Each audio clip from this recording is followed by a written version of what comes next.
నమస్తే సార్. నమస్తే sir winter వచ్చేసింది. ఆల్రెడీ నాకు కూడా ఈ చలి వల్ల చాలా చలి ఉంది బయట.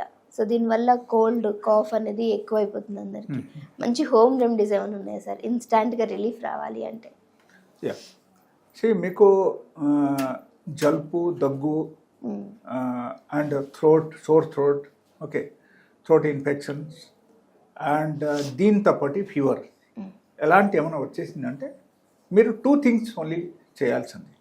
ఒకటి ఏంటంటే ఒక కషాయం చెప్తాను, ఆ కషాయం తయారు చేసి ఎవ్రీ 1 అవర్కు ఒక్కోసారి తాగాలి. అండ్ దాంతో పాటు ఇప్పుడు భేపాకు తెలుసు కదా, భేపాకు మీరు ఏం చేయాలంటే పౌడర్ చేసి పెట్టేయాలి ఒక డబ్బాలో. భేపాకు ఎండ పెట్టేసి మీరు పౌడర్ చేసి ఒక డబ్బాలు పెట్టేయండి. పెట్టేసిన తర్వాత it will be there forever. మీరు ఎప్పటికైనా డబ్బాలు తయారు చేసి మీరు పౌడర్ తయారు చేసి పెట్టేయండి. ఎప్పుడు ఎవరికైనా సరే ఇంట్లో జలుబు, దగ్గు అండ్ సోర్ థ్రోట్ ఎట్లా ఏమైనా వచ్చేసింది, లేకపోతే ఫీవర్ వచ్చేసింది అంటే మీరు దట్ పౌడర్ మీరు తీసుకొని హాఫ్ గ్లాస్ వాటర్, వేడి నీళ్ళు తీసుకోవాలి. హాఫ్ గ్లాస్ వేడి నీళ్ళు తీసుకొని దానిలో ఒక టీ స్పూన్ మీరు దానిలో యాడ్ చేసేసి మీరు తాగేయాలి. And you'll see within 1 hour of time, within 1 hour of time మీకు ఇమీడియట్ జ్వరం కూడా తగ్గిపోవడం అవకాశం ఉంది. మీకు no paracetamol require, no pain killer require, nothing is required. But start అయినప్పుడు చేయాలి మీరు. లేకపోతే సపోజ్ 2-3 డేస్ అయింది, ఇన్ఫెక్షన్ బాగా పెరిగిపోయింది, అప్పుడు మీరు చేస్తే ఇది కొంతవరకు పనిచేస్తాయి. It is not highly effective. Okay, అప్పుడు ఏమవుతుంది, అగైన్ యాంటీబయాటిక్ కావాలి, సో రకరకాల మెడిసిన్స్ కావాలి. దానివల్ల బాడీ వీక్ అయిపోతాయి. ఒకవేళ అది కూడా సరిపోకపోతే again they have to use steroids and all. Steroids again use చేయాల్సి అవుతుంది. So it is very difficult to manage. So symptoms develop అయినప్పుడు immediately if you are taking this remedy like భేపాకు powder along with half glass of hot water మీరు 2 to 3 times తాగండి ఒక రోజులో. Okay, suppose morning ఒకసారి, evening, afternoon ఒకసారి, evening ఒకసారి, 3 times తాగేసరికి మీకు పూర్తిగా తగ్గిపోతాయి జ్వరం. విదిన్ ఏ డే, ఒక్క రోజులో పూర్తిగా తగ్గుతాయి. మీకు జలుబు కూడా తగ్గిపోతాయి, జ్వరం తగ్గిపోతాయి, అన్నీ తగ్గిపోతాయి. ఓకే సార్, ఇంకోటి ఏంటంటే నాకు నార్మల్గా మీరు అన్నట్టు స్టార్ట్ అవుతున్నప్పుడు మనం ఇది ఒకవేళ తీసుకున్నట్లయితే తగ్గిపోతుంది. కొంతమంది చాలా మంది మెడిసిన్ వాడుతూ ఉంటారు. సో టాబ్లెట్ యూస్ చేస్తూ ఉంటారు, కోల్డ్ కానీ ఫీవర్. జస్ట్ సిమ్టమ్స్ రాగానే యూస్ చేసిన తర్వాత అది మనకి 2-3 అవర్స్లో తగ్గిపోతుంది. దీనివల్ల ఏమైనా ప్రమాదం ఉందా అంటారా సార్? 100% ప్రమాదం ఉంది.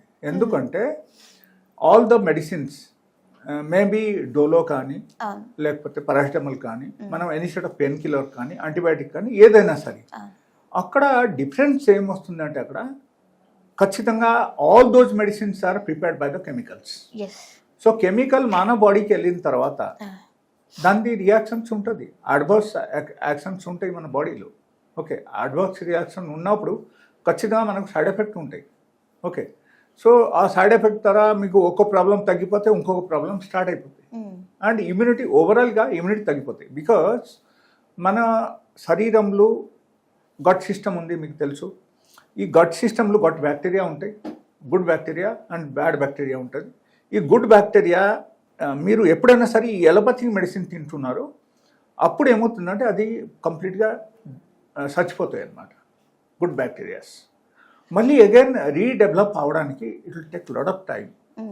కొంతమందికి it may take 2 to 3 months, కొంతమందికి 1 year కూడా పడుతుంది. అట్లా ఉంటుంది వాళ్ళ బాడీ కండిషన్స్ బట్టి. సో ఎప్పుడు వరకు అగైన్ ఆ గుడ్ బ్యాక్టీరియా మనకు రీడెవలప్ అవ్వలేదు సరి అయిన క్వాంటిటీలో, అప్పుడు వరకు ఏమవుతుంది, we become sick. Okay, and అప్పుడు వరకు మనకు ఇమ్యూనిటీ తక్కువ ఉంటుంది, రీకరెంట్ ఇన్ఫెక్షన్స్ అన్నీ వస్తూనే ఉంటాయి, మనం భరించాలి. Again we have to go to the doctor, we have to use antibiotic, we have to use different types of medication. So అప్పుడు మాత్రం తగ్గుతాయి. అండ్ అది కూడా ఎట్లా ఉంటుందంటే if there is a severe viral infections ఎట్లా ఏమైనా ఉంటే అప్పుడు ఏమవుతుందంటే పరిస్థితి చాలా ఘోరంగా మారిపోతాయి. అప్పుడు doctor also can have control, కాబట్టి వాళ్ళు ఏం చేస్తారు, they will start using steroids use చేస్తారు. Because when the person is not able to survive himself, అప్పుడు ఏమవుతుందంటే ఈ కండిషన్ వచ్చేస్తాయి. అప్పుడు doctors they use steroids. But steroids is not the solution. Because steroids వాడిన తర్వాత ఇంకో మనకి ఇమ్యూనిటీ సప్రెస్ అయిపోతాయి. అక్కడ తగ్గిపోతుంది సార్. ఈవెన్ జ్వరం తగ్గినా సరే లేకపోతే కోల్డ్ తగ్గినా సరే మీకు ఏమవుతుందంటే అక్కడ ఇమ్యూనిటీ సప్రెస్ అవుతుంది. అండ్ ఇమ్యూనిటీ మళ్ళీ డెవలప్ అవడానికి it will take around 1 year. 1 year time, because ఎంత ఈజీగా డెవలప్ అవ్వదు. ఓకే, సో స్టెరాయిడ్స్ అఫెక్ట్స్ మన బోన్ మీద చాలా హై ఎఫెక్ట్ పడతాయి, అండ్ గట్ సిస్టమ్ మీద ఎఫెక్ట్ పడతాయి, హెయిర్స్ మీద ఎఫెక్ట్ పడతాయి, అండ్ మసల్స్ బికమ్ వీక్. మనకు nervous system becomes week due to that steroids. Some people they become importance after using the steroids. So ఇది అన్నీ ఉంటుంది కాబట్టి మనం ఎంతవరకు వెళ్ళకూడదు, స్టార్ట్ అవ్వగానే మనం తీసేసుకుంటే అన్నీ బాగానే ఉంటుంది. ఓకే, అండ్ ఈ రెమెడీ తీసుకుంటే మీరు దీని తప్పటి ఇంకొక రెమెడీ కూడా తీసుకోవచ్చు. లైక్ అల్లం ముక్క, ఒక 10 grams అల్లం ముక్క తీసుకొని మీరు దంచేసి ఒక చిన్న బౌల్లో పెట్టండి. దానిలో ఒక 4 మిరియాలు పెట్టండి, ఒక 4 లవంగాలు అది కూడా మీరు పెట్టేయండి, and 1/2 teaspoon turmeric powder. Okay, ఇది అన్నీ మీరు పెట్టేసి ఒక గ్లాస్ వాటర్ యాడ్ చేసి మీరు బాయిల్ చేయండి. బాయిల్ చేసి you can drink it every 1 hour. 1 hourకు ఒక హాఫ్ కప్ తీసుకోండి, half cup every 1 hour. So మీకు కోల్డ్ కఫ్ ఏది ఉన్నా సరే అది తగ్గడం స్టార్ట్ అయిపోతాయి. బట్ సైమల్టేనియస్లీ మీరు ఇంగ్లీష్ మెడిసిన్ మళ్ళీ వాడకూడదు. Like if you are using all these tablets, paracetamol ఇది అది అన్నీ వాడితే అప్పుడు ఏమవుతుందంటే మీకు ఈ మెడిసిన్స్కి అది న్యూట్రలైజ్ చేసేస్తాయి. కాబట్టి మీరు అది తీసుకోకుండా జస్ట్ ఈ మెడిసిన్ తీసుకోండి. నేను చెప్పిన చిట్కాలు మాత్రం మీరు పాటించండి.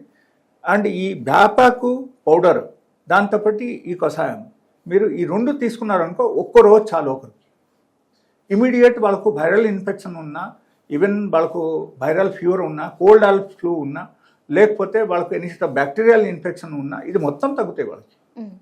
Highly effective remedy. People do not know natural వేలు కూడా ఎలా మనం తగ్గించుకోవచ్చు.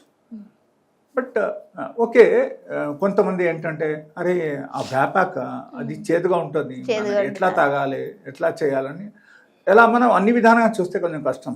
న్యాచురల్గా మనం బాగా చేయాలంటే this is the only method left. And another method which I told you in the earlier video, that was like 3 days protocol for the fever. Okay, fever ఒకరికి వచ్చేస్తే on the spot from the first day to 3rd day ఒకరు కేర్ఫుల్గా ఉంటే కూడా దానిలో ఆ వీడియోలు already క్లియర్గా ఉంది మీ దగ్గర. So this is the clear cut instruction. That is another method. This is one of the instant method అని మనం చెప్పవచ్చు. Instead of using pain killer, ఈ పారాసిటమాల్, డోలో ఇది అన్నీ మనం యూజ్ చేయకుండా జస్ట్ ఈ రెమెడీ తీసుకుంటే కూడా మనకు తగ్గిపోతుంది. Thank you.